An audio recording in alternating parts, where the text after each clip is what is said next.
김길수가요, 병원 치료를 받다가 달아난 지 오늘로 사흘째입니다. 자, 이 경찰이 열심히 추적하고 있지만 행방이 지금 묘연한 상태인데요.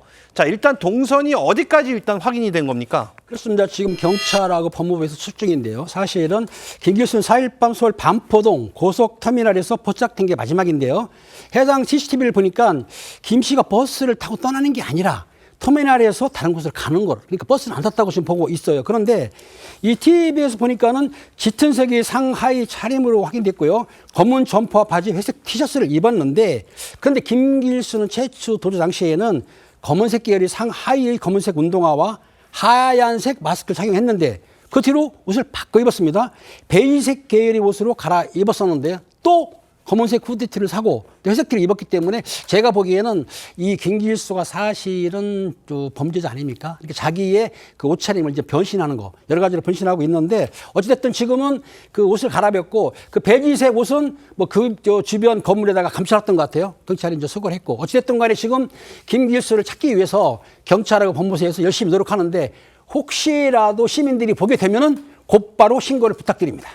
알겠습니다. 자, 이 마지막 행적까지 좀 반영해서 이 경찰이 오늘 새롭게 공개한 이 현상 수배 전단 함께 보시겠습니다.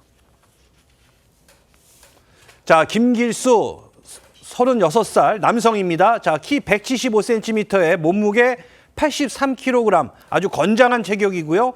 검은색 점퍼, 회색 티셔츠. 하지만 언제든지 환복할 수 있음이라고 있는 걸 보면 아마 계속해서 옷을 갈아입을 것으로 보여지고요. 현상금 액수도 500만 원에서 1000만 원으로 오른 상태인데, 자, 일단 지금 상당히 좀 동선이 좀 복잡한 것 같은데 일단 어디서 출발해서 이 강남 고속터미널까지 간 건가요? 네, 김길수는 지난 9월 11일에 환전을 싸게 해주겠다며 만난 30대 남성에게 7억 4천만 원이 넘는 현금을 빼앗아 달아났다가 구속이 됐습니다. 서울 서초경찰서 유치장에서 플라스틱 숟가락 손잡이를 삼켜서 구치소 수용 당일인 1일 경기 안양시의 병원으로 옮겨졌는데요. 김길수는 입원 치료 3일차인 4일 오전 6시 20분쯤에 화장실을 가겠다면서 보호장비를 벗은 사이 옷을 갈아입고 도주합니다. 택시를 타고 이 4일 오전 7시 47분에는 경기 의정부시 의정부역의 인근에서 하차를 해서 택시기사에게 휴대전화를 빌려서 30대 여성 지인을 불러냈고 이 여성은 택시비를 내줬습니다. 김길수는 다시 택시를 탔고요. 양주역 부근으로 이동을 해서 친동생을 만난 뒤에 서울 도봉구 창동역으로 이동을 합니다. 다시 당고개역 또 뚝섬 유원지역을 거쳐서 고속터미널까지 간 게 확인된 상황이고요. 수사당국은 김길수가 이미 서울을 벗어나서 지방의 은신해 있을 가능성을 열어두고 수사 중인 상황입니다. 자, 과연 이 탈주범 김길수는 지금 어디에 있을까요? 이 범죄 프로파일러는 마지막으로 확인된 김길수의 행적을 토대로 이 두 가지 가능성을 제시했습니다. 들어보시죠. 지금 두 가지로 볼 수 있는 것은 첫째, 고속버스 터미널 쪽으로 갔기 때문에 동선이 아래쪽으로 또는 뭐 전국적으로 이렇게 퍼져나갈 수 있는 그럴 가능성도 있고, 아무래도 지방 쪽으로 가게 되면 사람들의 눈에 오히려 이제 대도시에 있는 것보다는 더 띄일 수 있는 그런 가능성이기 때문에 다시 서울 내에서 움직일 그럴 가능성도 배제할 수 없습니다. 자, 지금 뭐 내가 김길수를 본 것 같다, 목격담, 제보 막 쏟아지고 있습니다. 자, 그런데 이 뭐 사우나도 갔다, 뭐 국수를 먹었다, 미용실에도 갔다더라, 뭐 이런 이야기들이 지금 계속 들어오고 있어요.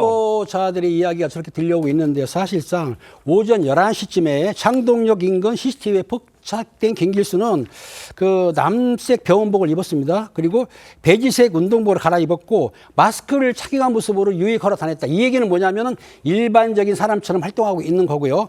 그 창동역 인근 사우나에서 30분 넘게 이제 먼 사우나 했겠죠. 그리고 세정거장 떨어진 노원구 당국의 인근 식당을 찾아서 해당 식당에서 식사를 했는데 그 식당 관계자가 뭐 SBS 인터뷰에서 김길수에 뭐라고 얘기했냐면 국수를 먹고 있는데 뒤에 다른 사람이 앉으니까 약간 움찔했다. 그러니까 조심을 하고 있는 거예요. 혹시라도 내가 추적당하나 이렇게 했지만 그리고 보니까는 머리를 짧게 깎았다는 얘기는 본인이 머리가 기르면 이상하니까 머리 짧게 깎아서 변장을 했던 걸로 보고요.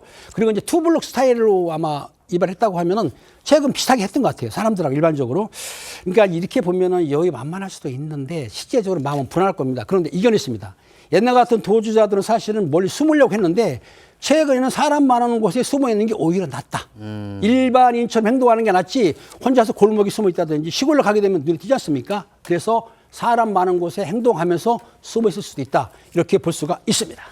자, 이 김길수의 도주국은 과연 언제부터 계획된 걸까요? 이 범죄 프로파일러는요, 이 김길수가 이물질을 삼킨 그 순간이 아주 중요하다고 분석했습니다. 들어보시죠. 도주를 해야 되겠다라고 마음을 먹은 것은 일단 수푼에 플라스틱 조각을 자기가 먹고 배가 아프다라고 얘기를 했을 때는 이미 그 생각을 했을 거라고 봅니다. 자, 지금 현재 그 김길수가 받고 있는 혐의는 특수 강도입니다. 자, 이 강도 사건 피의자가 과연 어떻게 이런 도주국까지 계획했나 싶었는데 이거 알고 보니까 또 이 과거에 성범죄 혐의로 징역을 산 적이 있더라고요. 네, 2011년 4월경에 송파구 등지에서 특수 강도 강간죄, 그러니까 성범죄 전략 그 범죄 행각을 한 것도 지금 보도를 통해서 나오고 있는 상황인데요. 20대 여성을 흉기로 위협해서 30만 원을 이제 강취하고 2차례 이제 성범죄를 했다라는 혐의로 이제 재판에 넘겨졌었고 실제 징역 6년형을 선고받았습니다. 6년형은 그 당시 기점으로는 굉장히 높은 중형에 해당한다 이렇게 말씀드릴 수 있는데요. 그리고 나서 7년 동안 신상정보 공개 그리고 고지 명령까지 내려진 바 있었는데요. 그 당시에 김 씨가 재질이 좋지 않은 게 이 피해자, 성범죄 피해자에 대해서 이 피해자가 법정에서 위증을 했다 이렇게 위증 혐의로 고소를 했으나 알고 봤더니 이 위증 혐의 고소 자체가 무고이다. 무고죄로 또다시 징역 4개월을 선고받은 전력까지 있습니다. 자, 지금 뭐 일부 시민들 같은 경우는 이러다가 이게 또 장기 도피로 이어지면 어쩌나 뭐 이런 우려까지 나오고 있는데 자, 실제 장기 도피를 벌였던 과거 사례들이 좀 있어요. 이렇게 지금 탈주 사건이 터질 때마다 나오는 인물이 있죠. 바로 신창원입니다. 이 사람은 무려 907일, 거의 그 3년 가까운 기간 동안 도망 다녔던 거예요. 이 사람이 이제 도망 나온 게 1997년입니다. 새벽에 3시에 이제 그 교도소에 그 간방 환풍구를 갖다가 쇠장살인데 그걸 끊어냈어요. 이거 어떻게 끊어내냐 보니까는 왜 이렇게 노역을 나가지 않습니까? 예. 노역 작업하다가 거기서 이 실톱을 갖다가 하나를 이렇게 몰래 빼내가지고 그거를 뭐 시간이 굉장히 많이 오래 걸렸을 거예요. 정말 뭐 하나하나 다 갉아내면서 그렇게 해서 화장실 환풍구를 통해서 빠져나갔고요. 저렇게 장기간 도피가 가능했던 이유가 여성들이 곳곳에서 많이 도와줬어요. 주로 이제 그 유흥업에 종사하는 여성들이 많이 도와줬고 저 지금 굉장히 신드롬이 되다시피 했는데 잡혔을 때 보면은 저 티셔츠가 이른바 신창원 티셔츠라는 그런 명칭까지 붙을 정도로 그야말로 정말 전국적인 인지도를 자랑을 했고 또 한 인물이 있습니다. 최갑복이라고 있는데 이 사람은 2012년도에 탈주를 했는데 이 사람도 또 기상천외해요. 유치장 배식구를 갖다가 그냥 맨몸으로 빠져나온 거예요. 이 사람은 쇠창살을 끊거나 하지 않았는데 이게 어떻게 가능했냐? 굉장히 말랐습니다. 그렇기 때문에 지금 정말 몸도 말랐는데 또 요가 수련을 했다고 그래요. 그래서 그 좁은 틈새로 빠져나갔고 이 사람은 무려 25범이라고 그래요. 뭐 여중생 성폭행을 비롯해서 그런 그 전과가 어마어마한 사람이었는데 이 사람도 결국 뭐 붙들리긴 했습니다. 자, 이 도주 과정에 조력자가 있었다 좀 말씀을 해주셨는데 이걸 봤을 때 신창원과 이 김길수의 패턴이 조금 비슷해 보이기도 하거든요.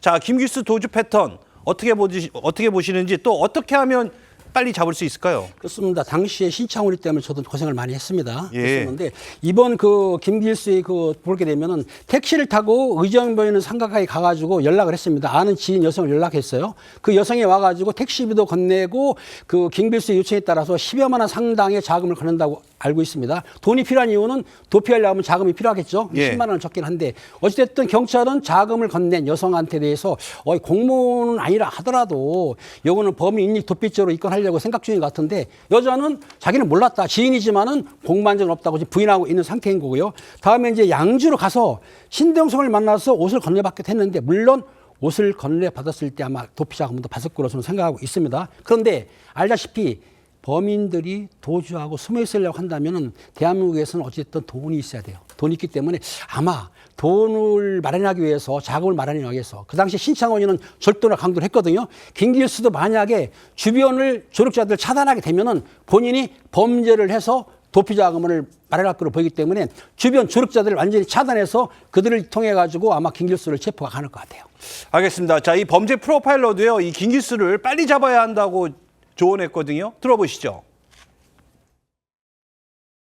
김길수의 체격 조건이 175cm의 신장에 83kg의 그 몸무게를 가지고 있는 꽤 좋은 그 신체 조건을 가지고 있기 때문에 도주를 하다가 막다른 골목에 다다르게 된다면 이전의 그 범죄 경력도 있기 때문에 시민들을 인질로 삼아서 또 다른 문제를 일으킬 수 있는 가능성이 있기 때문에 빠른 시간 내에 검거를 하는 것이 필요하다라고 봅니다.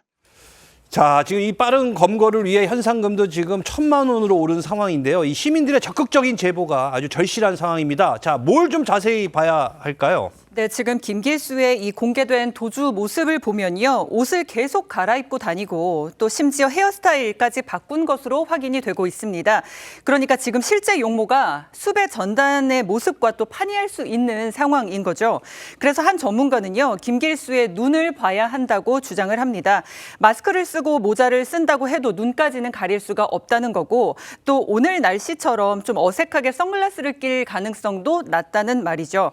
경찰과 교정당국은 지금 총 가용 인력을 투입해서 김길수의 행적을 쫓고 있는데 현재 전국 교정 직원이 비상근무를 발령받아서 주요 항만과 터미널, 공항 등 주요 도주 경로에 배치된 상황입니다. 자, 이 신창원이를 잡게 된 원인도요. 바로 이 눈썰미 좋은 이 가스레인지 그 수리기사의 신고로 잡았거든요. 그러니까 여러분, 시민 여러분들의 아주 적극적인 협조가 필요합니다. 자, 그런 의미에서 수배 전단 다시 한번 좀 보여주시죠. 자, 한번 잘 봐주십시오. 김길수 얼굴과 옷차림 또 이 자세히 봐주시고 수상한 사람이 있다 그러면 적극적인 제보 부탁드리겠습니다. 자, 신고는요 서울구치소 또 서울지방교정청 또 교정본부 혹은 국번 없이 112로 하시면 되겠습니다.